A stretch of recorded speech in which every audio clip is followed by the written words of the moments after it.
muchas gracias de esta invitación a reflexionar sobre un tema tan importante. En la última década, educadores, familias e instituciones han mostrado una creciente atención a la llamada cuestión de género, planteando preguntas a la Congregación para la Educación Católica en lo que concierne a las escuelas y universidades católicas. Para dar una respuesta cristiana a estas preguntas, ha sido necesario entrar en un nivel de mayor profundidad que sepa superar las visiones monolíticas de carácter naturalista, biológico o legalista, incapaces de dar verdaderas respuestas a quien se plantea problemas educativos de indudable gravedad. Por ello, la intención de las reflexiones presentes en el documento Varón y Mujer los creó para una vía de diálogo sobre la cuestión del gender y la educación, ha sido sobre todo de indicar un método de intervención para quienes están comprometidos en la educación de las nuevas generaciones. El documento publicado tras la consulta de los competentes dicasterios de la Santa Sede invita a que se aborde la cuestión de género con un enfoque dialógico. Y puesto que en esta materia en la que el riesgo de malentendidos y conflictos ideológicos es muy alto, ha sido conveniente adoptar tres actitudes: escuchar estos problemas, razonar y proponer. Para leer el documento es imprescindible hacer una distinción entre lo que concierne la ideología y los estudios de género. Mientras que la ideología pretende, como señala el Papa Francisco, imponerse como un pensamiento único que determine incluso la educación de los niños y por lo tanto excluya el encuentro, por otra parte, existen investigaciones sobre el gender que buscan de profundizar con rigor científico el modo en el cual el hombre vive la diferencia sexual entre hombre y mujer en las diferentes culturas. Es en relación con estas investigaciones que ha sido posible abrirse a la escucha, al razonamiento, a las propuestas y, como se denota en el documento, trazar la historia, focalizar los puntos de encuentro razonables y proponer la visión antropológica cristiana. Inspirándose principalmente en el documento Orientaciones educativas sobre el amor humano, pautas de educación sexual, documento publicado por la Sagrada Congregación para la Educación Católica el 1 de noviembre de 1983, el nuevo texto vuelve a proponer la visión antropológica cristiana, que ve la sexualidad como un componente sustancial de la personalidad, como su forma de ser, de manifestarse, de comunicarse con los demás, de sentir, expresar y vivir el amor humano. Es de hecho una parte integrante del desarrollo de la personalidad y de su proceso educativo. En el sexo radican las notas características que constituyen a las personas como hombres y mujer en el plano biológico, psicológico y espiritual, teniendo así mucha parte en su evolución individual y en su inserción en la sociedad.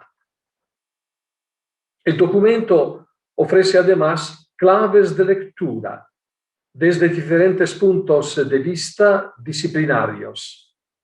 En este encuentro, en este momento, me detendré en dos aspectos: el aspecto antropológico y el aspecto pedagógico. El primer aspecto.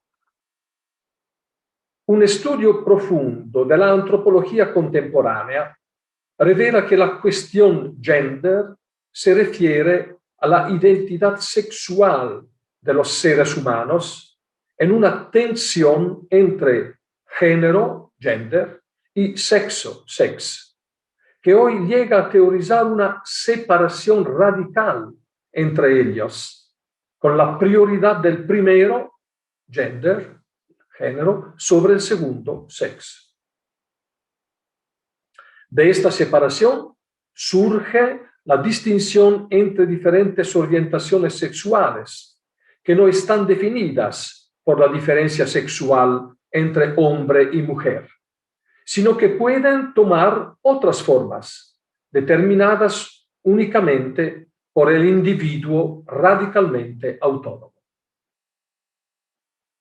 En pasado, el género sexual parecía claramente definido por el sexo biológico, masculino o femenino, con la convicción de que las diferencias socioculturales de género derivaban necesariamente de la diferencia biológica de los sexos.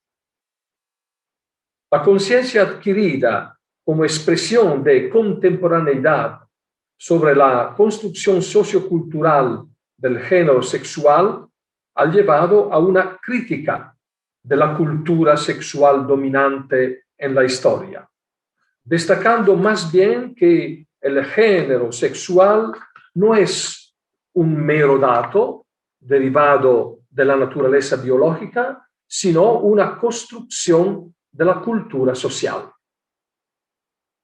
Inicialmente, este pensamiento era dirigido a reivindicar la igualdad entre hombre y mujer.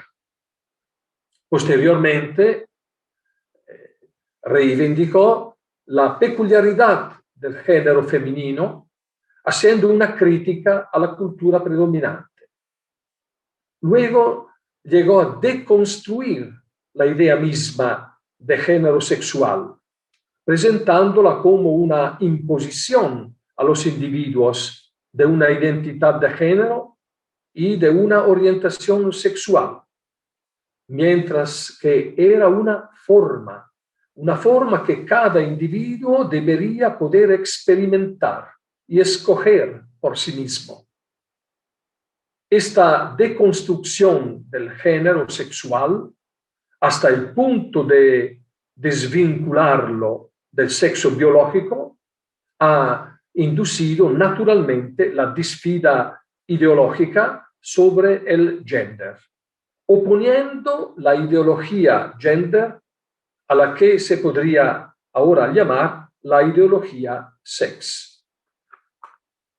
La ideología gender adopta la teoría del deconstruccionismo cultural, según la cual el género sexual es un producto de la cultura social. La cultura es una expresión del espíritu humano que, al disponer de la libertad, puede cultivar creativamente su naturaleza, puesto que la tiene a su disposición.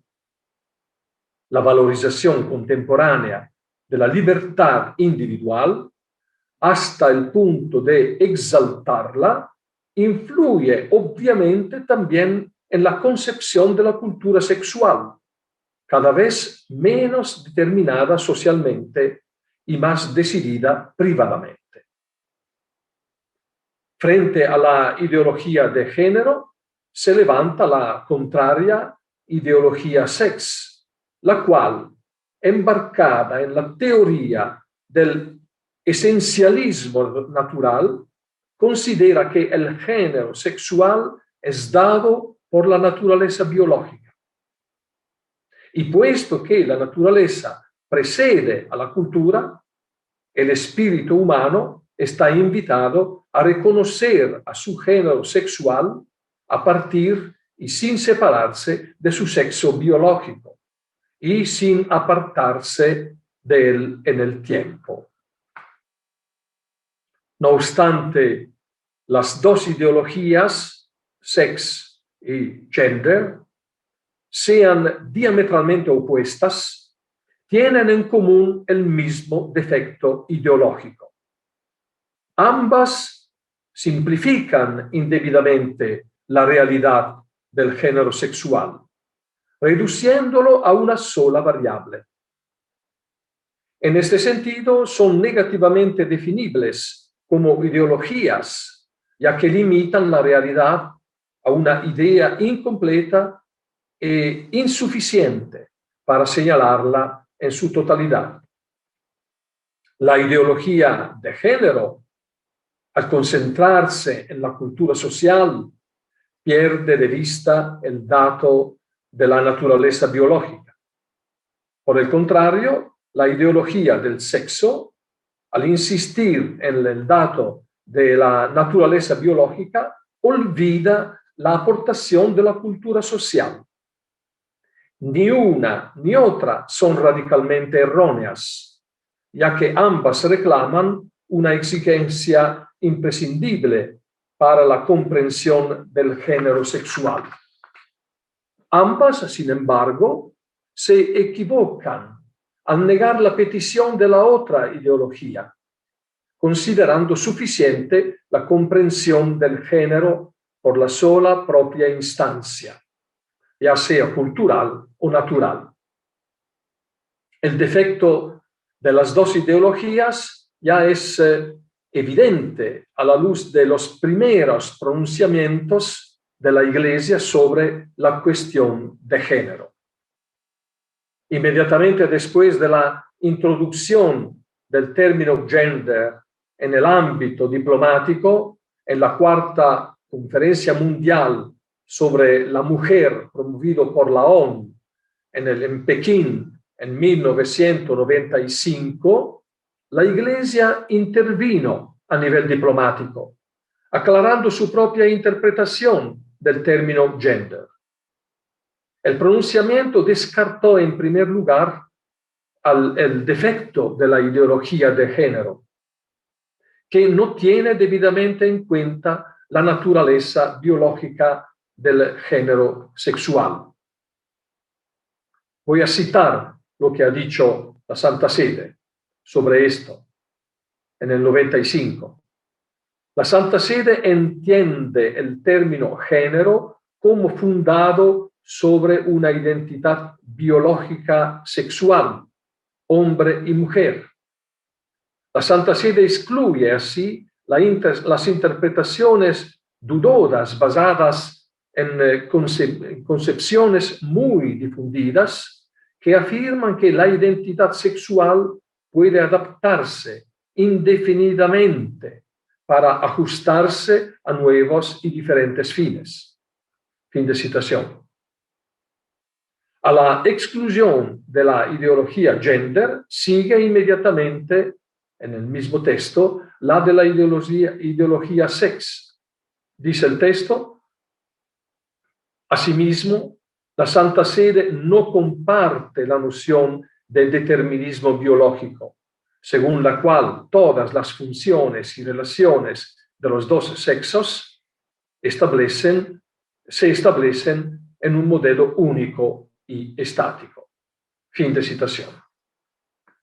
Segundo aspecto, brevemente, aspecto pedagógico. Relacionada con el eclipse de la fe, otra dificultad es el desvanecimiento del correcto uso de la razón en la discusión de los temas de género y sexualidad. La antropología católica y la comprensión de la sexualidad humana se basan en gran medida en la ley natural. La razón natural se basa en una metodología realista y actúa como antídoto contra el individualismo relativista, tan prevalente hoy en día. Propone verdades morales objetivas, conocibles por la razón humana, y se muestra prudente ante la democratización de la ética basada en el consenso. La razón natural puede comprometer posiciones seculares en el debate público, presentando argumentos no sectarios dirigidos al bien individual y común. Tiene enormes implicaciones para las teorías de género y su voluntad de poder en la redefinición de las costumbres sexuales. Toda una serie de consecuencias bioéticas son evidentes desde la primera edad secular. Por estas razones, ante estos desafíos, un proyecto educativo evangelizador debe guiar la toma de decisiones ofreciendo criterios de identidad y de actuación. En el tema que nos ocupa, y para responder al desafío que nos plantea la cuestión de género, sin duda los objetivos que mejor encajan son lo de humanizar la educación, trabajar por una cultura del diálogo y sembrar esperanza. Esto significa transformarla en un proceso en el cual cada persona pueda desarrollar sus actitudes profundas, su vocación y contribuir así a la vocación de la propia comunidad. Humanizar la educación significa poner a la persona al centro de la educación en un marco de relaciones que constituyen una comunidad viva, interdependiente, unida a un destino común.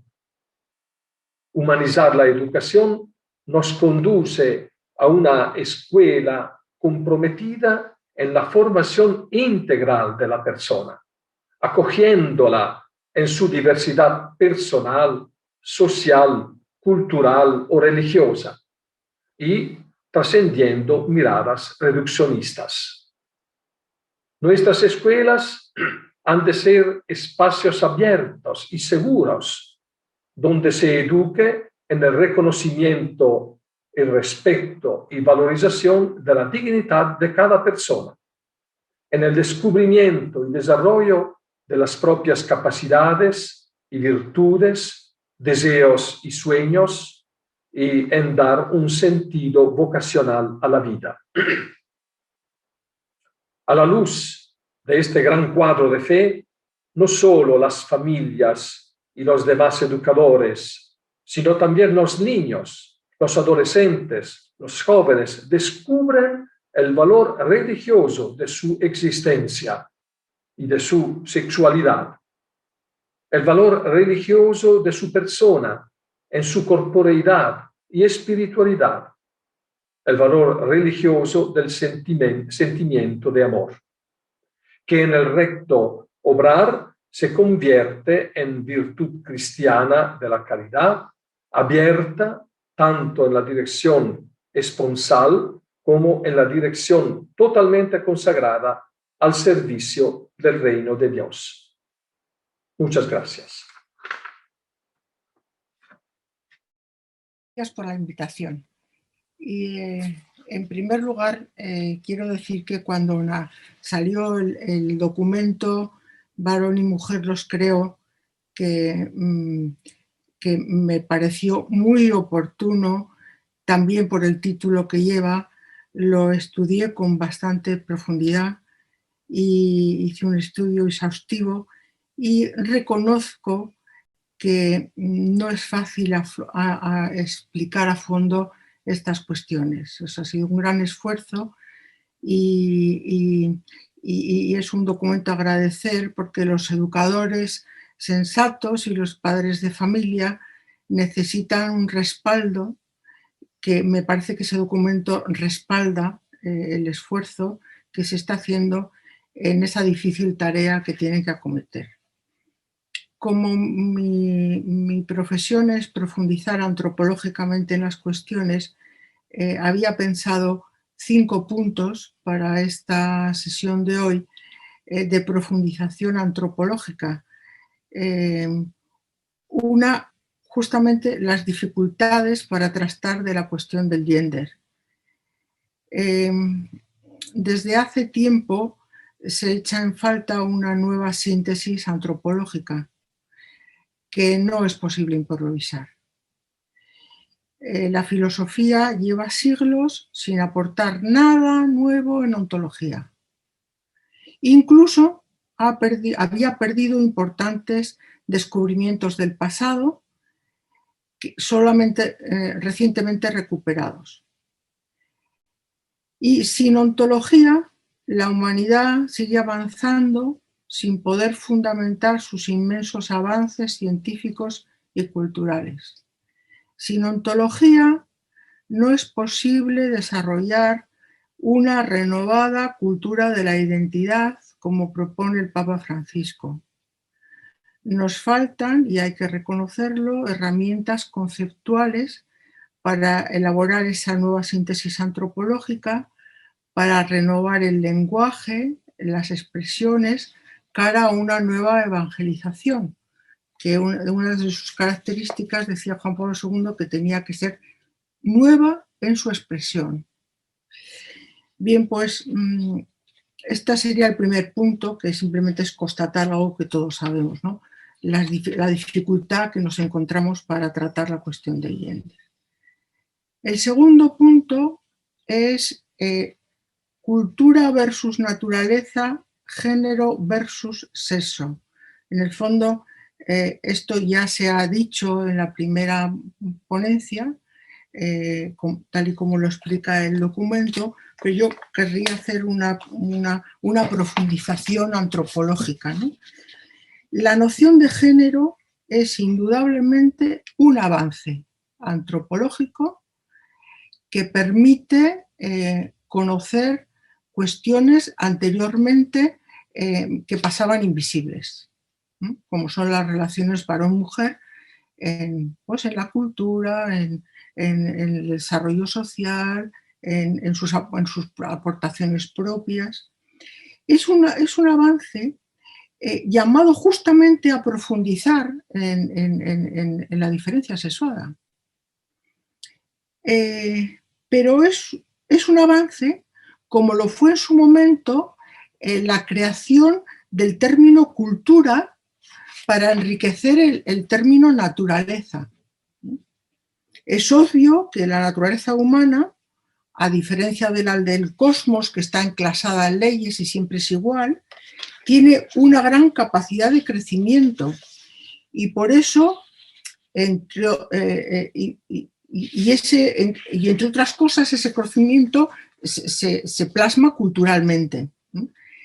En gran diversidad, por ejemplo, de modos con los que se pueden satisfacer las necesidades. Un ejemplo claro es la necesidad que tenemos de hablar, pero esa necesidad requiere un idioma. El idioma ya es un producto cultural y múltiple. La humanidad supermúltiple después de la Torre de Babel, ¿no? De modo que se podría decir que la naturaleza es intrínsecamente cultural. Esto creo que en antropología no está bien explicado. O sea, la naturaleza, para desarrollarse, necesita la cultura. Sin embargo, la noción de cultura nació en litigio con el de naturaleza, en un marco dualista, como si fueran ya dos realidades completamente hechas que tiran de los extremos de una cuerda elástica para ver quién coge más terreno, el de naturaleza o el de cultura. O, si es posible, para terminar uno fagocitando al contrario. Y el resultado, en la historia de la antropología, es ese que tras la posmodernidad, el término de naturaleza ha sido prácticamente eliminado del lenguaje académico, del lenguaje jurídico, de la cultura, vamos. O sea, ya hablar de naturaleza, excepto para los biologicistas a los que antes se hacía referencia, es un término trasnochado. Y por eso incluso hay gente que no entiende el término de ley natural, porque se refiere al término naturaleza. Bueno, pues bien, si esto ha pasado con los términos naturaleza-cultura, una cosa muy parecida ha pasado con el término género frente al sexo. Ha tenido los mismos inconvenientes, o sea, el sexo está en el binomio naturaleza y el género está en el binomio cultura, ¿no? Y entonces,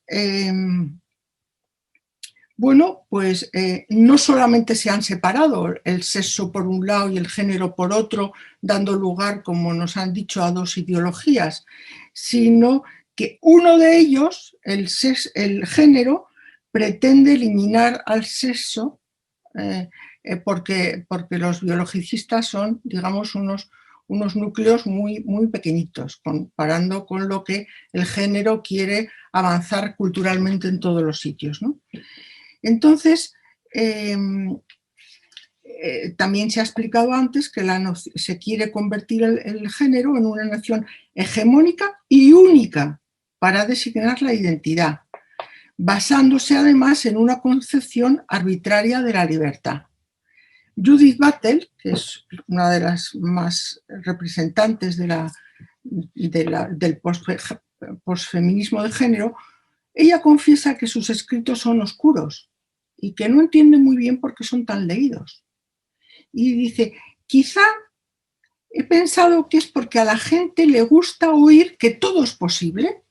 A eso le encanta a la gente oír, todo es posible. Entonces, por eso, en eso justamente se basa la teoría queer, que defiende lo raro, lo inusual, todo es posible. Entonces parece que eso es un sinónimo de libertad. Bien. El tercer punto yo lo he titulado Hacia una nueva síntesis antropológica, que a mí me parece, bueno, desde mi punto de vista, quizá hay otros más importantes o se podría decir otra, tendría que centrarse en 5 puntos. En primer lugar, recuperar la noción de naturaleza, distinguiendo la naturaleza humana de la naturaleza del cosmos, que o sea, en toda la modernidad, cuando se habla de naturaleza, desde Kant, ciencias de la naturaleza y ciencias de la libertad. La naturaleza se refiere siempre al cosmos. Bueno, pues es que el cosmos tiene una naturaleza encerrada en leyes y siempre es igual, mientras que la humana es capaz de un crecimiento exponencial.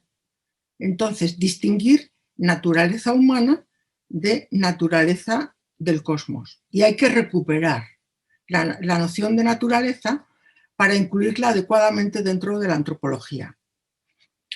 Segundo, la noción de naturaleza no es lo más profundo para explicar al ser humano. Hay que decir que el humanismo cristiano, que tantos frutos ha dado, se ha centrado en la noción de naturaleza. Y eso ya no da más de sí, y más estando en el momento posmoderno en el que encima la naturaleza se ha quitado del medio, ¿no? Entonces, hay que centrar la antropología en un nivel ontológico más profundo que la naturaleza. Y hay que distinguir entre naturaleza y persona. Eso Rodrigo lo sabe muy bien, porque sobre todo los que nos hemos dedicado a estudiar la noción de persona, bueno, pues es que ha sido muy mal entendida en la tradición. O sea, se creó en el siglo IV, pero en el siglo V ya se desbarató, porque la noción de persona de Boecio la destruyó. Hay gente que me dice, no te metas tanto con Boecio. Y digo, ¿cómo no voy a meter con él si nos deshizo el invento? O sea, bueno, pues hasta el siglo XX no se ha vuelto a recuperar la noción de persona. Santo Tomás la recupera, pero nadie se entera. Bueno, entonces hay que distinguir entre el quién y el qué. El quién es el poseedor de la naturaleza y esa nueva profundización requiere una ontología peculiar para la antropología. Que esto es algo que desde hace tiempo se está diciendo, que hace falta una teoría del ser distinta de la metafísica que estudia el cosmos para explicar a la persona. Esto yo se lo he oído decir a Angelo Scola, que ha estudiado mucho la antropología de Karol Wojtyła, y es así, porque el acto de ser de la persona es distinto que el acto de ser del cosmos. Bueno, pues eso es un tema muy importante que, claro, los educadores necesitan que lo hagan los filósofos, que son los que tienen que hacerlo. Luego hace falta que esto es evidente, ya lo sabemos todos, una profundización en la noción de libertad. Primero, porque hay que distinguirla del libre arbitrio.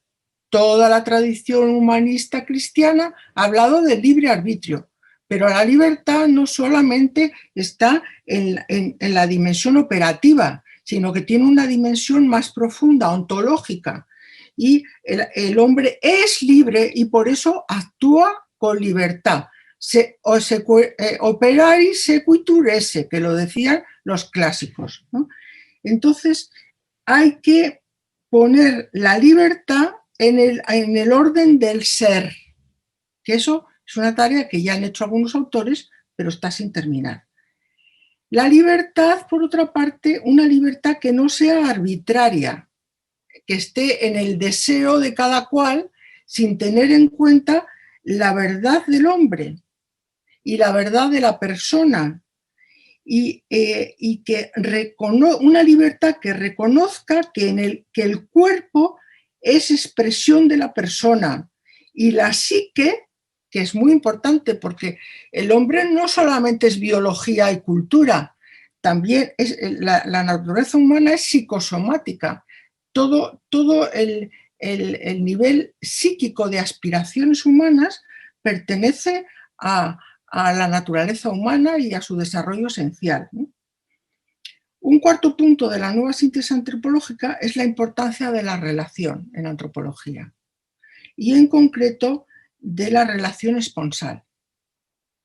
Porque el documento dice, eso yo me lo subrayé en amarillo, que es importante descubrir el significado de la sexualidad humana. Sin embargo, el documento no lo explica. Esa fue una de las lagunas que yo encontré en el documento. Es muy importante conocer el significado de la sexualidad humana. Digo, y dígame usted cuál es, ¿no? Bueno, ya decía Juan Pablo II que tiene que ver con la llamada del hombre al amor y a ser don de sí. Y para eso hay que profundizar ontológicamente en la categoría de relación, que tiene que ver, si es ontológico, con el ser y con la persona. Juan Pablo II dice que el cuerpo sexuado, masculino y femenino, tiene un significado esponsal. Por otra parte, dice que el sexo no solamente, el sexo es constitutivo de la persona, no solo atributo suyo. Por tanto, si el cuerpo es expresión de la persona y la persona es la que tiene un significado esponsal, quiere decir que la persona es un ser relacional con una estructura esponsal.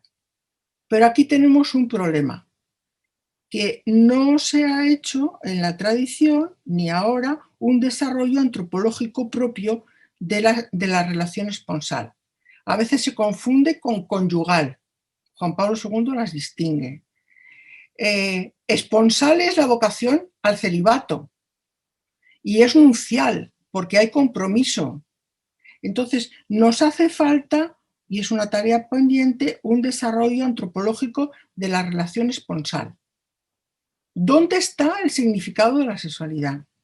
Y por último, en esa nueva síntesis antropológica habría que explicar que no es lo mismo diversidad cultural de diferencia ontológica. O sea, habitualmente los términos diferencia y diversidad se utilizan como sinónimos. Y yo al primero que le oí fue Angelo Scola, que decía, no, o sea, no es lo mismo diferencia que diversidad, porque la diversidad es plural, es cultural, digamos que está a nivel de resultados, se podría decir. Sin embargo, la diferencia tiene carácter ontológico. Entonces, desde la diferencia ontológica, se podría hacer, es lo que tenemos que hacer, un estudio de las relaciones duales y triádicas, que son básicas para conocer a fondo la diferencia sexual y la familia. Bueno, con esto terminaría el tercer punto y me voy a decir rápidamente los otros, que el cuarto punto lo he titulado Necesidad de un nuevo modelo de género. La noción de género ha permitido distinguir entre los distintos modelos de relaciones entre varones y mujeres que se han dado en la historia. Y en la historia se pueden distinguir hasta 5 modelos de género. El conocidísimo llamado patriarcal, que es el que más siglos ha durado y el que más extensión tiene también actualmente en el mundo, toda la cultura islámica, todo África, en gran parte de Asia, todo es patriarcal. Y en Sudamérica hay muchísimo patriarcado. Bueno, el patriarcal. Luego, el modelo que busca la igualdad entre varones y mujeres. El igualitarista, que es el tercero, que, bueno, como se da cuenta, bueno, pues esa es la propuesta de Simone de Beauvoir, dice, mira, vamos a dejarnos de tonterías. En el mundo hay un modelo humano que es el varón, las mujeres si quieren espabilar, que imiten a los varones, se dejen de casarse y de tener hijos y aquí hay que ser como los hombres. Este es el modelo igualitarista. Luego hay un cuarto modelo que es el que reivindica la diferencia. Caramba, oye, que ser mujer tiene cosas, unos valores peculiares que son una riqueza de la humanidad. ¿Qué hace la humanidad si no tiene madres? Pues dejaremos de existir, por ejemplo. Bueno. Y luego hay un quinto modelo, que es el posfeminismo de género. Es curioso y que todos los movimientos feministas que quedan que trinan con la identidad de género. Y ya hay una alianza de muchísimos movimientos porque dice, hombre, si el posfeminismo de género dice que no hay ni varón ni mujer, que eso del binario tiene que desaparecer, pues entonces desaparecen las mujeres. Entonces todo lo que hemos hecho para luchar por los derechos de las mujeres y tal y cual, es que eso ya deja de tener vigencia.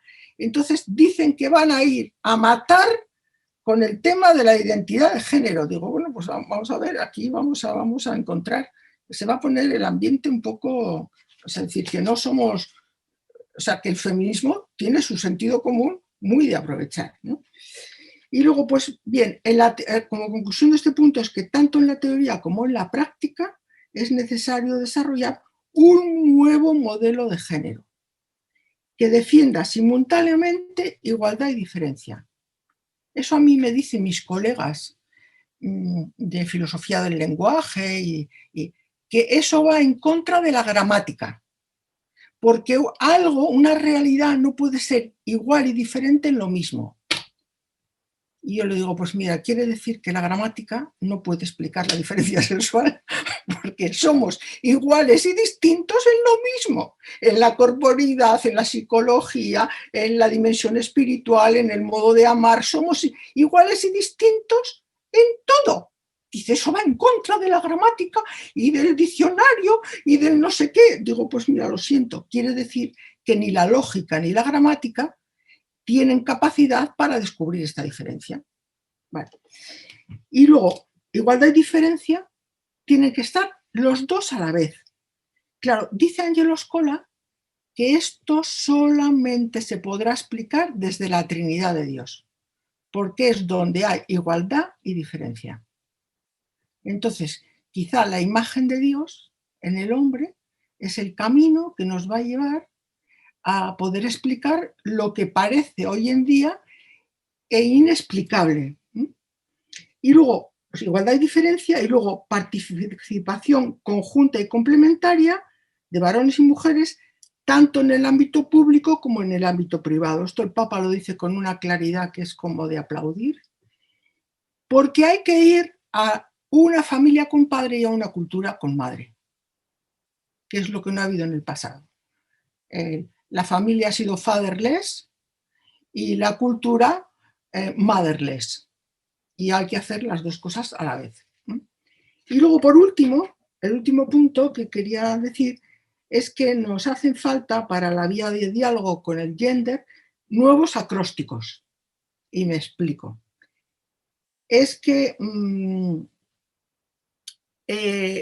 como he sabido, la ideología de género ha creado un metalenguaje que se utiliza en la educación, se difunden los vídeos para implantar la ley trans. Ahora mismo en España esto está al orden del día, como instrumento para cambiar las mentalidades y el sentido común, para hacer que los niños desde pequeñitos ya no tengan el sentido común de siempre, lo que es el sentido común, sino que tengan otro sentido común que está inducido, ¿no?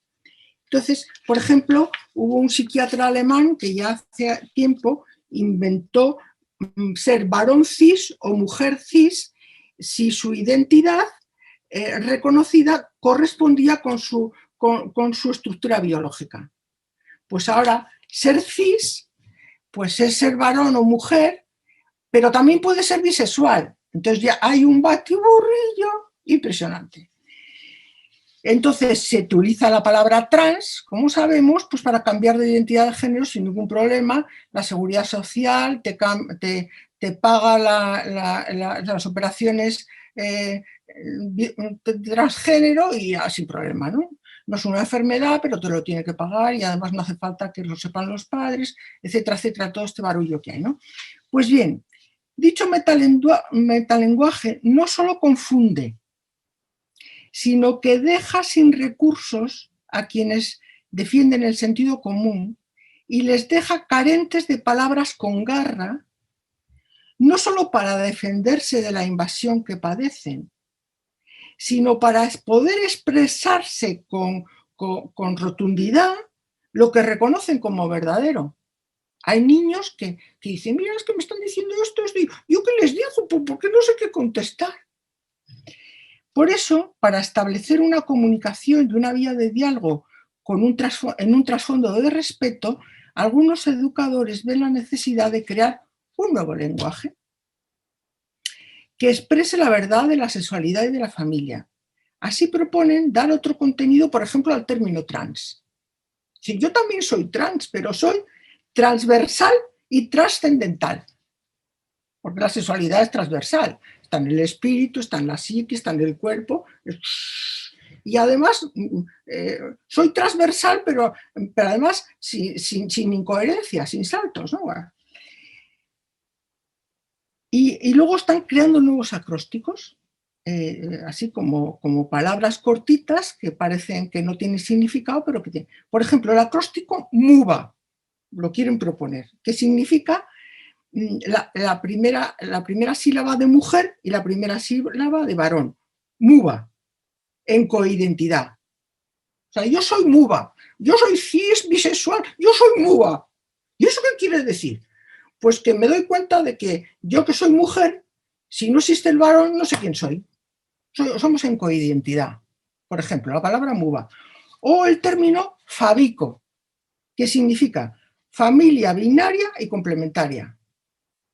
Bueno, esta es una iniciativa de algunos profesores de la enseñanza pública de España que a nivel particular están haciendo una especie de nueva, y lo van a presentar en un congreso que va a haber ahora en Roma sobre los fundamentos relacionales del derecho de la familia, un enfoque interdisciplinar, en la Santa Croce, que tiene un programa muy interesante y que se celebrará en Roma los 19 y 20 de abril. Allí se va a exponer este proyecto, porque como va a haber gente interdisciplinar, bueno, pues para contrastarlo con sociólogos de renombre y tal, porque si esto lo hiciéramos, pues podría ser un modo de a ver si empezamos a ser creativos y hacemos cosas que por lo menos nuestra gente, respetando a que cada cual pueda hacer lo que quiera, pero en fin, que pueda expresar y sentirse orgulloso de lo que reconoce como verdadero, ¿no? El lenguaje es una punta de iceberg de lo que subyace. Lo que hay que hacer es una ontología peculiar para la antropología que centre la persona, la libertad y la diferencia sexual en el ser, antes que en el actuar, y más profundamente que en la naturaleza, porque la naturaleza psicosomática es una expresión y una manifestación de lo que es la persona femenina y masculina. He dicho. Muchas gracias por esta oportunidad de estar con ustedes. Me parece un lugar muy bonito para poder compartir todo esto con estos grandes pensadores que estamos aquí compartiendo. Y me parece que también este espacio virtual es una oportunidad para encontrarnos y reflexionar desde distintos países, y por eso también nos ayuda lo que nos está planteando el documento. En este momento me encuentro en Boston, colaborando en la formación de latinos en Estados Unidos, en programas de formación continua en español y también en cursos masivos internacionales. Haré una breve mención de los puntos centrales del documento y luego unas propuestas que nos invitan a reflexionar en nuestra vida personal y familiar a la luz de este momento histórico de pandemia que estamos viviendo. El documento Varón y Mujer los creó para una vida de diálogo sobre la cuestión del género en la educación. Ofrece orientaciones y argumentos basados en estudios de las ciencias humanas para orientar y apoyar a las personas comprometidas en la educación y en el amor de las nuevas generaciones. El tema central toca como punto central la persona con sus necesidades materiales y espirituales, que es el centro del magisterio de Jesús, y por eso la finalidad de la Escuela Católica es la promoción de la persona humana. Este es el horizonte hacia el cual se orienta el contenido de este documento. Menciona algo importante porque nos ubica frente a una emergencia educativa en la que concierne a todos los temas de afectividad y sexualidad que ya la doctora Cortázar los ha mencionado y también Monseñor. Y un síntoma de esta situación es lo que se llama la desorientación antropológica que ha provocado la ideología de género, que también ya se ha explicado, ¿no? Este documento propone unas soluciones que está relacionada con la metodología del escuchar, razonar y proponer. Dentro del escuchar se destacan puntos de encuentro para una mutua comprensión, la lucha por la discriminación de cualquier tipo que contienen las propuestas educativas se basan en el respeto al otro ser distinto y digno. El mal uso del poder que subordina por modelos de relación injustos como el machismo han afectado también las relaciones dentro también de la Iglesia. Los numerales del documento número 17 y 18 mencionan que otro punto de crecimiento en la comprensión antropológica son los valores de la feminidad que se han destacado en la reflexión del género. Puso como ejemplo en la mujer la capacidad de acogida del otro o de la otra, que favorece una lectura más realista de las diversas situaciones contingentes. Por eso la sociedad está en gran parte en deuda con las mujeres que están comprometidas con los más diversos sectores de la actividad educativa fuera de la familia, y allí el documento menciona los distintos lugares donde las mujeres están ofreciendo una labor educativa: guarderías, escuelas, universidades, parroquias. Y continúa en el número 18 afirmando que la mujer es capaz de entender la realidad de modo único, sabiendo cómo resistir ante la adversidad, haciendo la vida todavía posible incluso en situaciones extremas y conservando un tenaz sentido del futuro. Este momento también histórico de la pandemia, estamos viendo cómo también muchas mujeres están, especialmente estoy pensando en toda la realidad venezolana, donde hay una realidad educativa también muy fuerte, donde son muchas veces las mujeres las que están llevando adelante la formación de las nuevas generaciones de los niños en contextos también de desnutrición, y son también las que están siendo resistentes y resilientes en esas situaciones, ¿no? El documento hace una crítica a los resultados de la ideología gender que ya se han mencionado. También propone algunas orientaciones desde orientaciones para los educadores, como dando argumentos sobre lo racionales como punto de encuentro de la centralidad del cuerpo como elemento integral de la identidad personal y las relaciones familiares.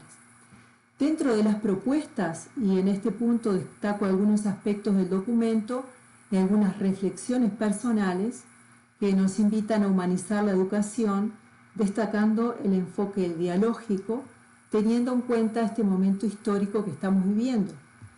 Seguimos en una emergencia antropológica que la pandemia del COVID-19 ha dejado al descubierto, porque se han visto actitudes, como lo plantea el Papa Francisco en Fratelli Tutti, de incapacidad de actuar conjuntamente. Esto muestra que la opción individualista en las relaciones humanas es la que predomina y es también la que sostiene ideologías como la ideología gender.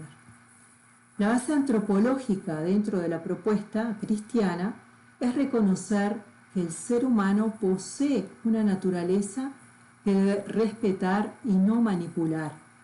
La dignidad peculiar de cada ser humano está en armonía con la ley natural inscrita en su propia naturaleza humana, que le muestra que no es un ser solitario, sino en relación con los demás, con Dios, consigo mismo y con la naturaleza. La antropología teológica nos sitúa frente al Creador, que crea al ser humano a su imagen y semejanza, como dos maneras de ser y de estar, de relación, de comunicación, de intercambio. Cuando se desequilibran estas relaciones, aparece el dominio del uno sobre el otro, creando relaciones de sometimiento que deshumanizan. Y educar en la sexualidad y la afectividad significa aprender con perseverancia y coherencia el valor de la corporidad. Y allí, bueno, ahí sí he encontrado también, como decía la doctora Blanca, cómo se haría esta realidad. Una de las propuestas es también seguir lo que San Pablo nos dice, ¿no? En 1 Corintios 6, 19. ¿Acaso no saben que su cuerpo es templo del Espíritu, quien está en ustedes y el que ha recibido de parte de Dios? Ustedes no son sus propios dueños. O sea, que también hay una realidad que también desde la fe nos invita a comprender y a mirar nuestra propia corporalidad como un lugar donde habita el Espíritu.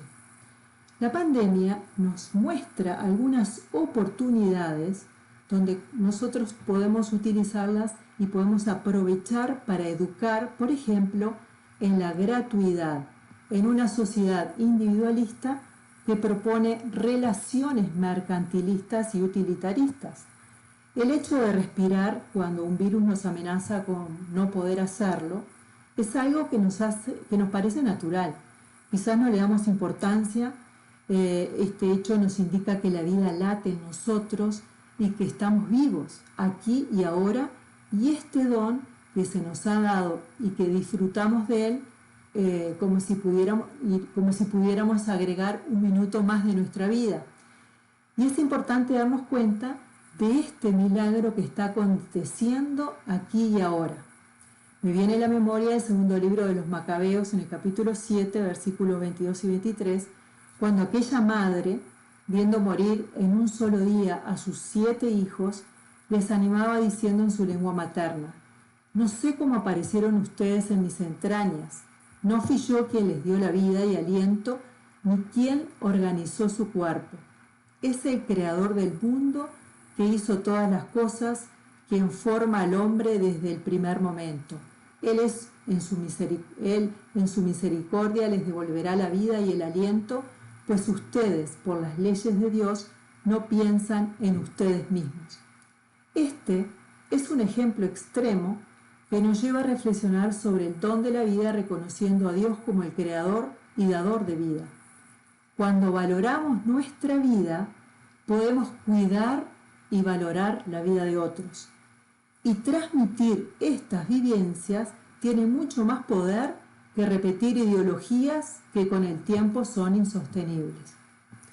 Apostamos entonces a la formación de educadores integrales, coherentes, donde su vida despierta interrogantes profundas en quienes interactúan con ellos y les conectan con este Dios vivo. La pandemia también nos ha dado la oportunidad de ahondar en el significado de la familia, entre las relaciones interpersonales, la comunicación, el diálogo. Tuvimos mucho tiempo disponible para escucharnos y buscar el sentido de la vida frente al límite de la muerte. Se puso en evidencia la responsabilidad en el cuidado personal y de los demás para tener una vida saludable. La humanidad, podemos decir, que tiene un poco más conciencia de esa condición frágil al dejar al descubierto la verdad más profunda que late en la soledad de cada persona, y es la fragilidad. El ser humano no es todopoderoso ni tiene todas las respuestas al experimentar en su propia carne el frío de la muerte. Esta experiencia, aunque sea por este momento actual, nos ha hecho sentirnos unidos en una realidad común. Es la primera vez que la humanidad se iguala en una situación que no puede controlar, y esta experiencia de vulnerabilidad y de tocar nuestros propios límites nos hace tener conciencia más real y verdadera de nuestra condición humana. Está en manos de cada uno si se quiere ahondar en esto o quiere seguir siendo indiferente. Y desde nuestra realidad se despierta la capacidad también de creer y de abrirse a lo trascendente, o también de cerrarse. Pero también nos encontramos con personas que no creen en Dios, que creen en sí mismas y en los demás, pero que poseen la capacidad de diálogo. Y por eso es la apuesta que también desde la parte educativa al diálogo con aquellas personas que tampoco creen y que están también experimentando, como toda la humanidad, este momento histórico, y que quizás hacen más disponible para que podamos acercarnos y intercambiar experiencias humanas que no tienen respuestas. Esto nos da la posibilidad de unirnos para buscar el bien común, como dice el Papa Francisco en Fratelli Tutti, porque nadie se salva solo. O sea, que es un momento donde se ha hecho visible la necesidad de hacer alianzas, y los educadores necesitamos de hacer alianzas con la familia, con la sociedad, con la educación, con las distintas organizaciones, y también ejercitar la paciencia, que también es otra de las características que la pandemia nos ha enseñado, porque padecer una enfermedad es una oportunidad para ejercitar la paciencia, asumiendo el sufrimiento de la partida de un ser querido o esperando que el propio cuerpo reaccione a su ritmo y a su tiempo de la enfermedad que nos aqueja. Entonces, esta experiencia también nos hace más humildes y sencillos. El Papa dice que la paciencia no es resignación, sino que es dialogar con nuestros propios límites. Es decir, que al ejercitar la capacidad de cargar nuestras propias limitaciones, nos hacemos más humildes y pacientes para acompañar a los demás en sus procesos. Y en conclusión, pienso que los aprendizajes que la pandemia nos ha traído y que pueden incorporarse a las propuestas del documento escrito un año antes de la pandemia son una oportunidad para dialogar y buscar alianzas entre la familia, la escuela y la sociedad. Estamos todos en el mismo barco, somos todos hermanos, y el amor al ser humano como ser único y original es lo que nos motiva a seguir construyendo una cultura del encuentro y de la acogida de cada ser humano único y distinto. Gracias. Primero que nada, agradezco muchísimo la compañía en esta mesa de Blanca Castilla, a quien admiro y leo desde hace muchísimos años. También agradezco muchísimo a María del Pilar, que compartimos pues la misma pasión por la Iglesia latinoamericana, y que trabaja muy intensamente en un equipo teológico extraordinario en el Boston College, junto con Rafael Luciani y algunos otros amigos queridísimos. Y a Monseñor Sani, a quien no tenía el gusto de conocer, me da un enorme placer poder encontrarme con él, porque sin lugar a dudas, usted y en general este dicasterio dedicado a la educación católica han ayudado tal vez como nadie había ayudado en la época reciente al esclarecimiento de uno de los debates culturales más importantes de nuestro tiempo a través del documento Varón y Mujer los creó. Seguramente mis compañeros aquí presentes no me dejarán mentir que muchos de nosotros soñamos con un documento del Vaticano que dijera con claridad las cosas. Es decir, que mostrara, como lo hacía Santo Tomás, como lo hizo el propio Karol Wojtyła, una simpatía aún por el pensamiento del adversario. Y que aprendiendo lo más posible de él, también, por supuesto, mostrara sus deficiencias o sus límites. Me gusta mucho poner los ejemplos de Santo Tomás y de Karol Wojtyła porque ambos aprendieron, inspirados en la metafísica de la luz, a mirar a la luz de la verdad los defectos del error, no viceversa.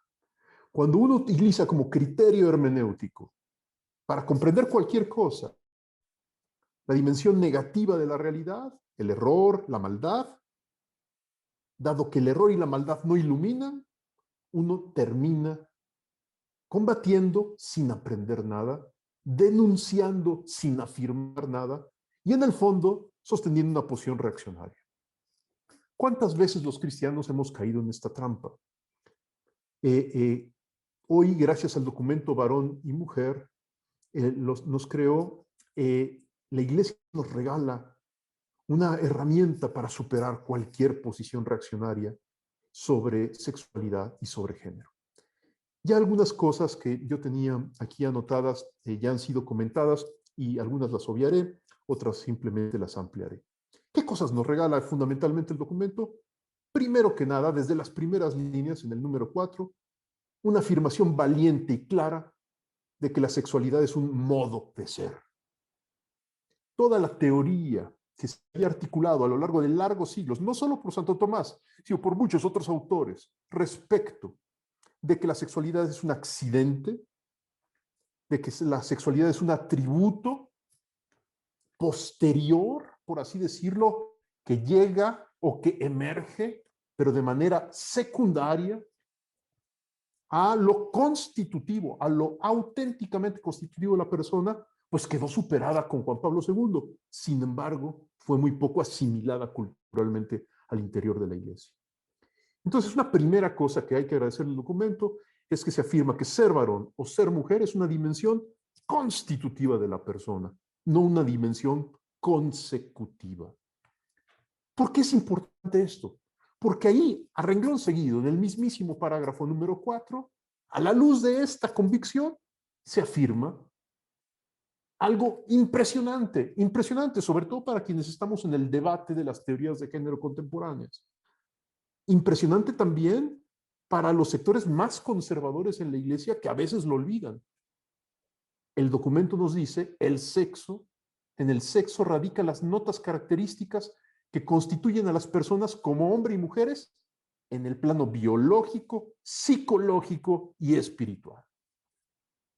Es impresionante como, por ejemplo, en el mundo católico, sobre todo en los sectores más conservadores, se ha aceptado pacíficamente el dualismo naturaleza-cultura, se ha aceptado pacíficamente el decir que sexo es un atributo biológico y género es una perfección de orden cultural, sin entender que la sexualidad es una perfección, como decía Blanca hace un momento, transversal, trascendental, que atraviesa toda dimensión de la persona, toda estructura, en el orden biológico, en el orden psíquico, en el orden espiritual, en la dimensión social, histórica, etc.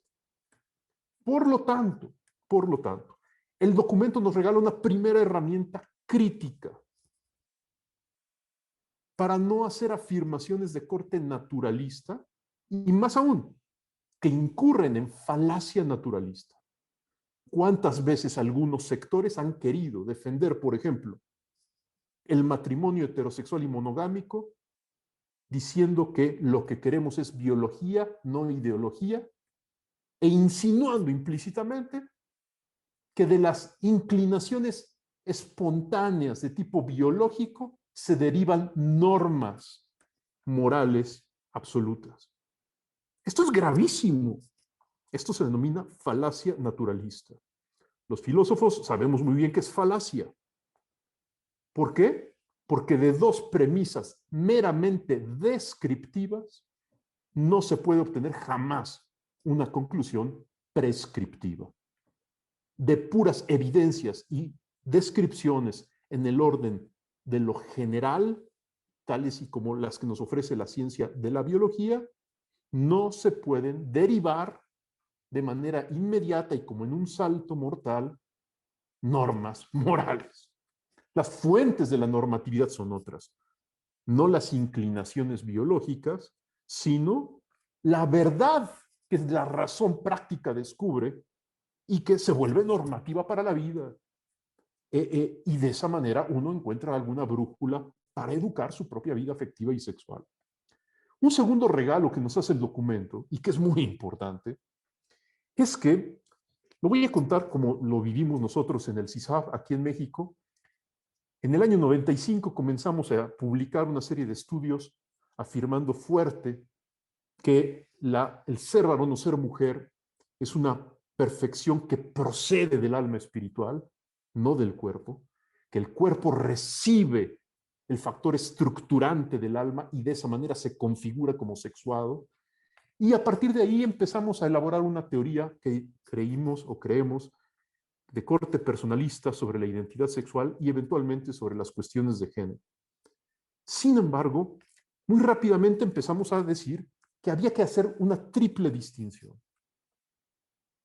Una cosa es el género como hecho social, otra cosa son las teorías de género como controversia intelectual, cada una de las teorías lastrada, impactada por sus deudas filosóficas precisas, y otra cosa es la ideología de género, que es el uso y abuso político de algunas cosas de las teorías de género que se utilizan para agendas de poder muy precisas y reducen, como ya se ha dicho aquí varias veces, la vida sexual y la dimensión de género de manera sumamente patológica y arbitraria.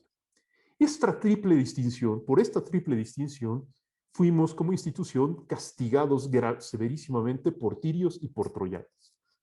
En el momento en que afirmábamos fuertemente la identidad sexual y al género como un hecho social, los sectores más liberales pensaban que estábamos negando cualquier contribución de las teorías de género por afirmar que hay una dimensión ontológica que se propiamente constituye la identidad sexual de las personas. Quienes nos escuchaban y oían principalmente por su sesgo ideológico con cierta alarma la palabra género y que aceptábamos que el género es un hecho incontrovertible porque es una evidencia social, nos acusaban de entonces ser generistas y de caer en ideología de género. Hoy vemos que esta triple distinción ha quedado recogida muy bien en el documento, con gran equilibrio y prudencia, y nos hace ver que el hecho social necesita ser interpretado.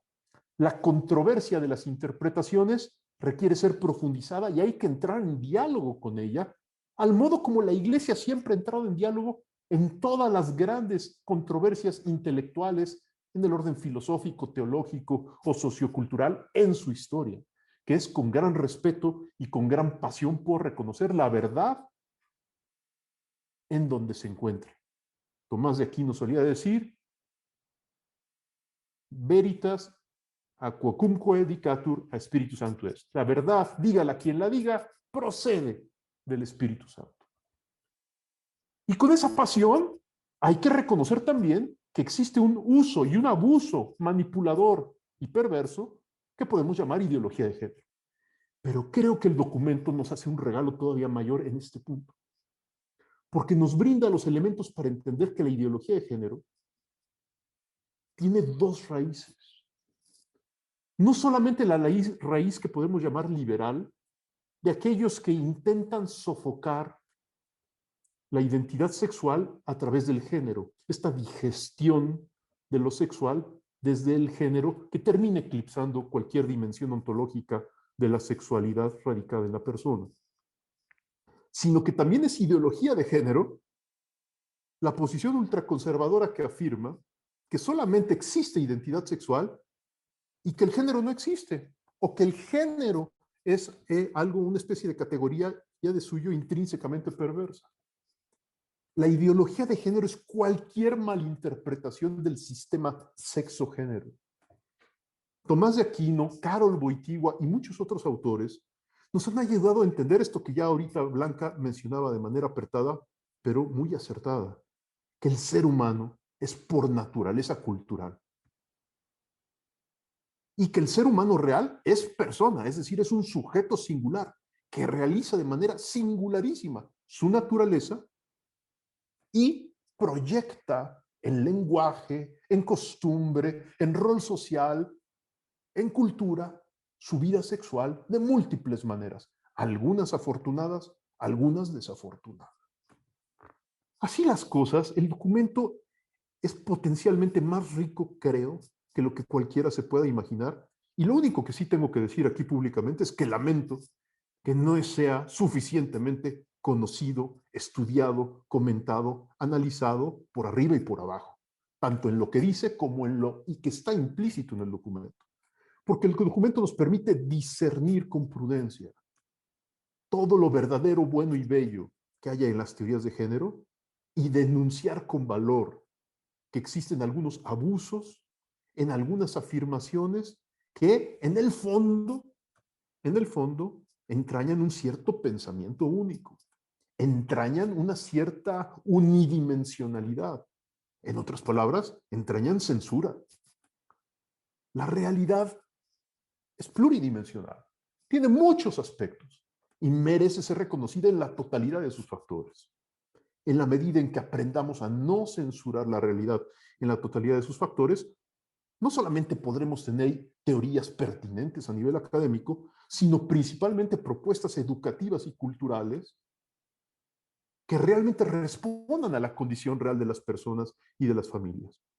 Por último, simplemente termino diciendo que en el CISAB hemos hecho una apuesta, en parte encuentra sintonía con el documento y en parte creo que apunta a algunos otros horizontes nuevos. Y es afirmar que las personas justamente podemos ser educadas en nuestra sexualidad y en nuestras propias vivencias en el ámbito de género desde el seno de la familia principalmente. En otras palabras, que lo que hoy nos surge no solo es una teoría de género de corte personalista, sino una perspectiva de familia que permita encuadrar adecuadamente la perspectiva de género.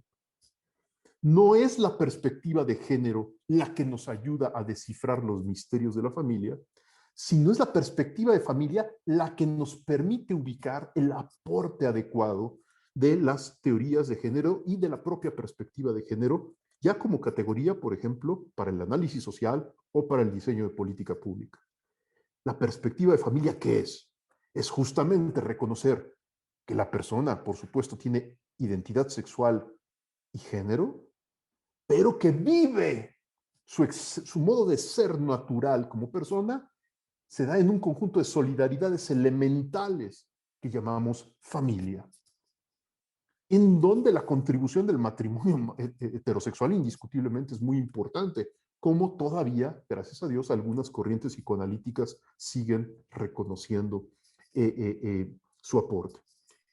Creemos que desde el redescubrimiento de la familia como la gran instancia educativa y la reivindicación del matrimonio heterosexual, podemos reubicar fuertemente luego también el papel de la escuela, de la iglesia, etcétera, en todos los ámbitos educativos que también coadyuvan a que la persona se eduque en su vida sexual y afectiva y eventualmente pueda vivir histórica y culturalmente su manera de vivir la sexualidad y que llamamos afortunadamente género. Termino diciendo que espero que el destino de este documento no sean los libreros eruditos de quienes lo adquieren en alguna librería, sino que a partir de este momento exista una nueva producción de investigación, de estudio, de diálogo atento, que sin traicionar lo mejor de la antropología de inspiración cristiana pueda permitir el que la sociedad y la iglesia comprendan más y mejor la vida sexual y los desafíos de género que vivimos las personas reales. Es un signo de los tiempos, la cuestión de género. No es una mera moda, no es una mera amenaza, sino es un signo de los tiempos que hoy nos desafía e invita a nosotros, como iglesia, a aprender a pensar estos nuevos retos para poder tener también una respuesta pastoral adecuada.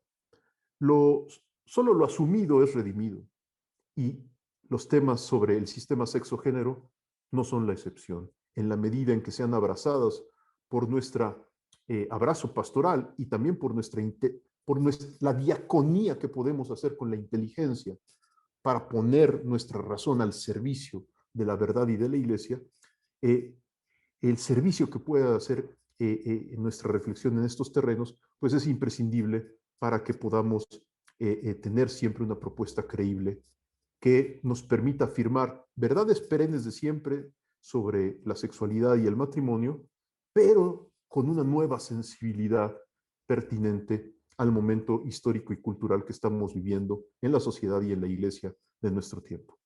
Muchísimas gracias por permitirme participar y nuevamente estoy muy agradecido de estar acompañado por María del Pilar, por Blanca y por Monseñor Sani en esta ocasión. Gracias.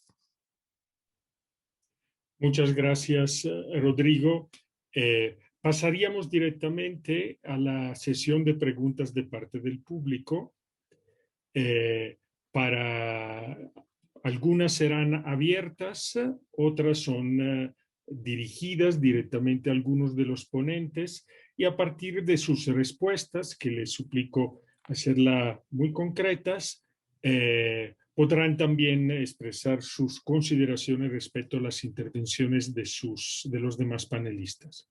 Entonces, quisiera iniciar con una pregunta, está dirigida en general y se nos dice, me hace ruido la diferencia de alma y cuerpo.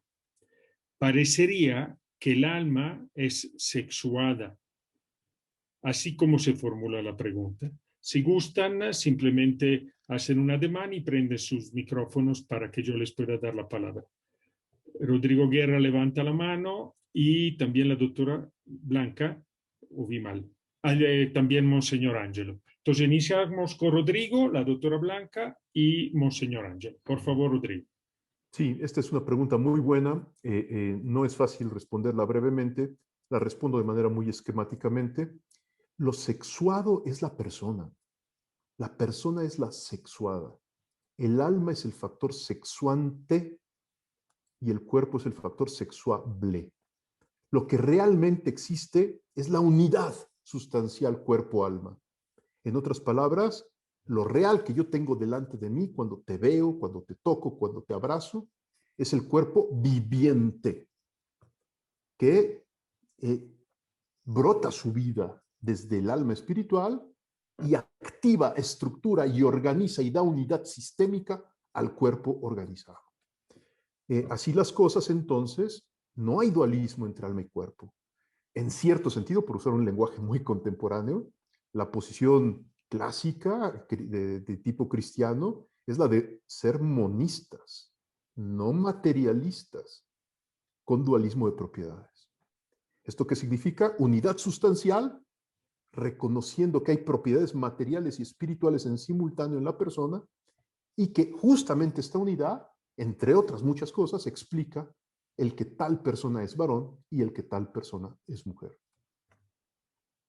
Doctora Blanca, por favor. Sí, pues en la misma línea que explica Rodrigo, ahora mismo se está poniendo de moda lo que llaman una antropología triádica. Por toda la tradición cristiana lo ha explicado de un modo aristotélico, cuerpo y alma. Tú dices que te hace ruido, ¿no? Cuerpo y alma. Bueno, pues hay un texto de San Pablo que dice: vuestro ser completo es cuerpo, alma y espíritu. A eso se le está llamando ahora antropología triádica, que quiere decir que no basta el cuerpo y el alma para explicar lo que es el ser humano, sino que la parte espiritual radical es la que da Dios. Pues los padres transmiten la composición psicosomática, el cuerpo y la psique, porque se heredan aficiones, toda la parte psíquica es sexuada. Pero hay algo que solo puede dar Dios, que es el acto de ser personal. Si nos basamos en el descubrimiento de Santo Tomás de distinguir la esencia del acto de ser, la persona viene a ser el acto de ser, el quién personal, que solo lo puede dar Dios. Y los padres transmiten el cuerpo y la psique y la psicología. También hay mucha herencia, que esto, pues toda la psiquiatría contemporánea la tiene. Entonces, si te chirría lo de alma y cuerpo porque te parece que entonces el alma es sexuada, eso en el fondo es porque tenemos una tradición de muchos siglos que decían que la sexualidad estaba solo en el cuerpo y que el alma era sexuada. Entonces es muy difícil de quitar, pues porque se dijo desde Clemente de Alejandría y San Agustín, que dieron un avance muy grande con respecto a sus anteriores, pero era una solución que avanzaba, pero no era perfecta. En el siglo XX, la psiquiatría ha demostrado que el alma es sexuada, porque son distintos los sentimientos, los afectos. Jung, que podrá tener defectos, pero describe el arquetipo del ánima, que es perfecta, porque los varones, si no desarrollan la parte psicológica de su alma, se vuelven personalidades muy enrarecidas. Eran los enfermos que le venían a la clínica. Entonces, es sexuado, como decía Rodrigo, el cuerpo, el alma y el espíritu, la persona. O sea, que fíjate tú, si te chirría la composición alma y cuerpo, te puede chirrar todavía mucho más que el espíritu también es sexuado. Y eso tiene que ver, yo creo, en el fondo, con que en Dios la diferencia es primera. En Dios, el Dios de los cristianos, porque no otros monoteísmos no es así. En Dios es primera la unidad y la diferencia. La diferencia es primera. Y como Dios hace al hombre a su imagen y lo crea, como dice el documento, varón y mujer, en el ser humano la diferencia también es primera. Y la unidad de las dos, del que habla Juan Pablo II. Entonces, quiere decir que la parte espiritual o personal, lo más íntimo de la intimidad humana, es sexual. Hay diferencia sexual. Bueno, ya está. Monseñor Angelo, por favor. Disculpe mi exposición. Yo hablo en italiano y ustedes pueden traducir. En italiano. Con mucho gusto, Monseñor. Innanzitutto molte grazie per gli interventi che sono stati fatti, perché hanno colto molti aspetti, ma io vorrei dire una parola sul documento. Ancora. Muchas gracias por todas las intervenciones porque han captado muchos aspectos de los que están en el documento, pero yo quisiera decir unas palabras sobre el documento.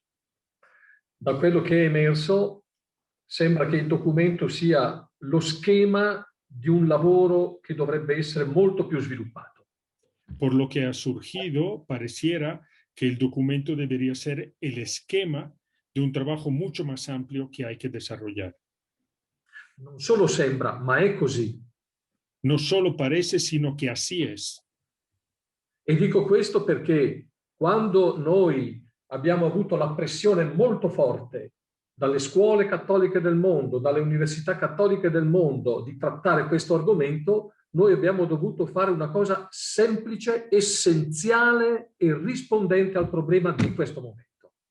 Y esto ha sucedido porque cuando hemos recibido solicitudes de parte de universidades y escuelas de todas las partes del mundo, hemos tenido que hacer un documento esencial sobre este argumento. Quindi rispondere a un'emergenza che non è un trattato di antropologia e nemmeno di teologia e neanche di psicologia. Por lo tanto, se trata de responder a una emergencia que no es ni un tratado de antropología ni un tratado de teología para contestar a este argumento. E anche quando abbiamo discusso è stato detto che la Congregazione per la Dottrina della Fede sta da tempo studiando una riflessione molto più ampia. Noi abbiamo dovuto rispondere agli educatori. Respondiendo a los educadores en esta emergencia, también hemos dicho que la Congregación para la Doctrina de la Fe está desarrollando un documento y una reflexión mucho más amplia y profunda. Quindi il nostro obiettivo era semplicemente di dare una indicazione di metodo, cioè di approccio e di atteggiamento di fronte a questo problema. Por lo tanto, nuestra preocupación era dar indicaciones de método y por lo tanto de acercamiento, de enfoque sobre este problema. Quindi sono molto d'accordo con gli interventi precedenti quando hanno detto che questo non è un fenomeno di passaggio, è un grande problema culturale che tocca un grande cambiamento e che ci invita a fare riflessioni molto profonde. Concuerdo con las intervenciones que se han hecho de que no es un problema transitorio, sino que es un problema muy, muy profundo y que obliga a una reflexión muy amplia y duradera. Mi permetto solo di fare una piccola riflessione dal punto di vista teologico, perché questo è Solamente me fondamentale. permito una breve reflexión del punto de vista teológico. Che già è stata fatta anche dagli interventi precedenti. Que ya también se ha hecho por las intervenciones precedentes. Quando si parla di diadico e triadico, lì c'è una radice importantissima. La visione che noi abbiamo dell'idea del Dio cristiano è un Dio trinitario e questo non l'abbiamo ancora sviluppato a sufficienza. Cuando nosotros hablamos de diádico y triádico, estamos refiriéndonos a una realidad muy profunda que se refiere al Dios cristiano, que es uno y trino. Perdón si reduje un poco. En los estudios teológicos falta una reflexión sobre la ontología trinitaria y la teología trinitaria, que tiene muchísimas consecuencias, porque esto es el fundamento de la visión que tenemos del hombre, de la persona y de las relaciones, de la cultura, etcétera, etcétera, etcétera. Falta una profundización. Y en esto se coloca también el problema del género, porque cada relación es una relación triádica, no diádica. Es decir, que cada relación tiene que ser una relación abierta, que tiene algo, un tertium datur, que es la consecuencia de una sana, buena, profunda relación, donde está la identidad, la relación y la apertura al quid tertium. Esto es fundamental.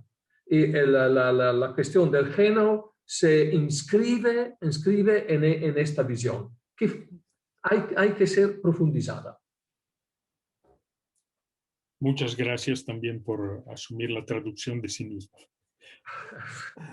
Felicidades. Quisiera plantear ahora una última pregunta. Los tiempos son tiranos.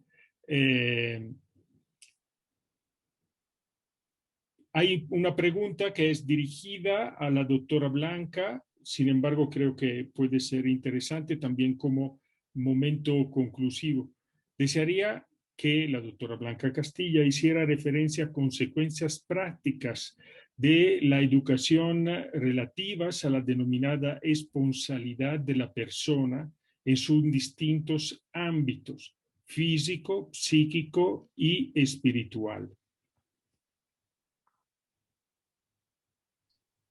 Bueno, es una pregunta muy difícil que no sé si tengo contestación, porque lo que he dicho es que la relación esponsal, que esa sí que es dual, esposo-esposa, y que es ontológica en el ser humano, hay que desarrollarla antropológicamente, está sin desarrollar. Entonces, no sé si puedo decir cómo se puede aplicar, porque hace falta primero un estudio antropológico, y que es a lo que yo me dedico, y luego las aplicaciones educativas vendrán después. O sea, lo que veo yo en estas cuestiones, y lo uno a la intervención de Monseñor Angelo Vicenzo, cuando habla de las relaciones triádicas, que es muy importante desarrollarlas y que es una cuestión pendiente. O sea, es una cuestión pendiente la relación dual, esponsal, pero lo que pasa es que la unidad de los dos, varón y mujer, no es un egoísmo de dos cerrado en sí mismo. Así como una persona se puede cerrar en su egoísmo y no se abre a otros, también la unidad de los dos se podría interpretar de un modo egoísta y autoclausurado. Eso es mentira, porque la imagen de Dios es trinitaria en el hombre. Esa es la ponencia que a mí me han pedido en la Santa Croce para abril, y llevo meses intentando sintetizar cómo se da en el hombre, varón y mujer, porque tiene muchas vías de entrada y son todas un poco todavía sin estudiar, ¿no? Bueno, entonces, digamos que yo tengo varios amigos con los que estoy trabajando en un proyecto de investigación que, en fin, que si alguno de los que oyen o de los que participan quieren participar, lo podemos hacer extensivo. Hay algunos que dicen, el hombre, el ser humano, es un ser dual llamado a ser triádico. Por eso me ha gustado muchísimo la expresión de Monseñor Angelo Vicenzo cuando ha dicho que la tríada pertenece al género, porque es realización. O sea, ontológicamente el ser humano es estructuralmente dual, pero llamado a ser triádico. Entonces la tríada se desarrolla en la cultura y por tanto en el género. Esto es perfecto, es perfecto. Ahora está por hacer. Y creo que en estos temas hay cosas que se han dicho en la tradición que necesitan un giro copernicano. Es decir, por ejemplo, ha influido en nuestra cultura muchísimo el tema del andrógino, que está metido hasta la médula. Cuando uno se va a casar busca su media naranja. Pues eso es una mentira total, porque cada uno tiene que ser una naranja completa. Si no, no puede, si uno no es independiente, cada uno no puede vivir en interdependencia. Entonces, Juan Pablo II, por ejemplo, cuando dice que Dios crea al hombre en unidad de los dos, está haciendo un giro copernicano al mito del andrógino, porque no es uno dividido en dos, sino dos que se pueden hacer uno. Es justo al revés. Y creo que se podría hacer un estudio sobre cuáles son los giros copernicanos que son necesarios. Hay uno que me planteó hace poco un científico que recogí en Leonardo Polo, que es uno de los filósofos a los que yo estudio, que decía que la diferencia varón-mujer era muy importante. Él no la explica, no llegó a estudiarla, pero dice, porque tiene connotaciones espirituales. Y yo les escribí un email a distintos amigos diciendo, a ver, ¿cómo veis esto y tal? Porque claro, el espíritu es la persona, entonces tiene connotaciones. Les hice una pregunta y me pregunta uno, entonces vamos a ver, ¿tú cómo lo ves? ¿La persona se une a un cuerpo ya sexuado que XX o XY que dan los padres, y entonces el sexo biológico determina a la persona, es decir, es el que manda sobre la persona, o bien es al revés, es el espíritu que Dios te da, se expresa en el cuerpo, y por tanto el XX o el XY, que parece casual, fruto de leyes biológicas. En el fondo es algo que expresa lo que Dios está creando. Bueno, pues ese es un giro copernicano que igual hay que hacer. ¿Es la biología la que determina a la persona o la persona la que se expresa en el cuerpo? Bueno, ya no digo más, porque a la pregunta esa que me han hecho no sé contestar. Igual alguno de los ponentes lo sabe hacer. María del Pilar, ¿quisieras tú abordar el tema? Son el último giro de intervenciones, así que si te parece. No, lo único que podría agregar, también relacionado con lo que decía Monseñor Ángelo, si partimos desde la imagen teológica del ser humano creado a imagen y semejanza de Dios, Padre, Hijo y Espíritu, también desde ahí comprendemos al ser varón y mujer, también con la capacidad no de estar encerrado en sí mismo, sino de relacionarse con otros o con otras. O sea, desde ahí, porque ahí hay una de las preguntas que es, por ejemplo, la violencia de género, ¿no? Si nosotros, o sea, esta cultura nos propone más bien un individualismo, o sea, el ser humano como el centro de todo y no tener en cuenta al creador ni el origen, sino el ser humano el centro, ¿no? Entonces, cuando cortamos nuestro origen, cortamos nuestra raíz, allí se producen relaciones desequilibradas, relaciones de violencia, de poder, de subordinación, y se puede entender entonces que no se está viviendo lo que humanamente estamos llamados, que es a vivir, o sea, las buenas relaciones de igualdad entre los seres humanos es lo que nos ayuda a ser hombres y mujeres más humanos, nos humanizan.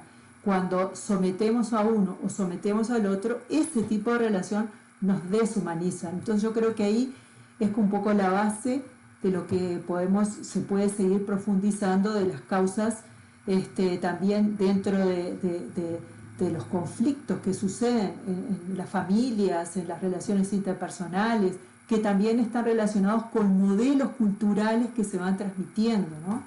Modelos de relación que no son de amor, de igualdad, sino de sometimiento o de subordinación de uno sobre los otros. Muchas gracias.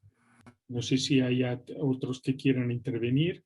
Monseñor, por favor, puede prender su micrófono.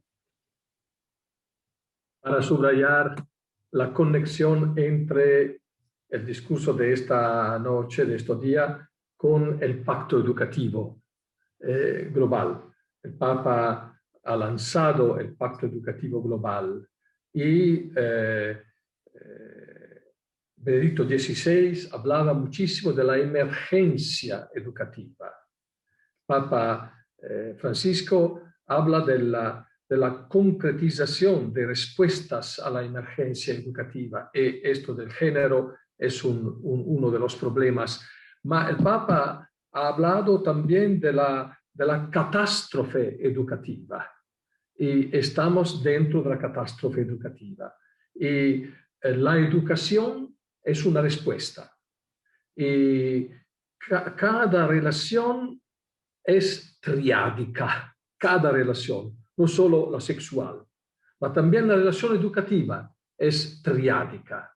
Y ahora, la educación es verdaderamente en este sentido un factor de generación, de regeneración, un factor de transformación y un factor de esperanza. Y yo creo, complimento, estoy muy contento de este encuentro y pienso que es una contribución también a la realización del pacto educativo. Muchas gracias. Muchas gracias, Monseñor. Cerramos esta velada pues entusiasmante bajo muchos puntos de vista.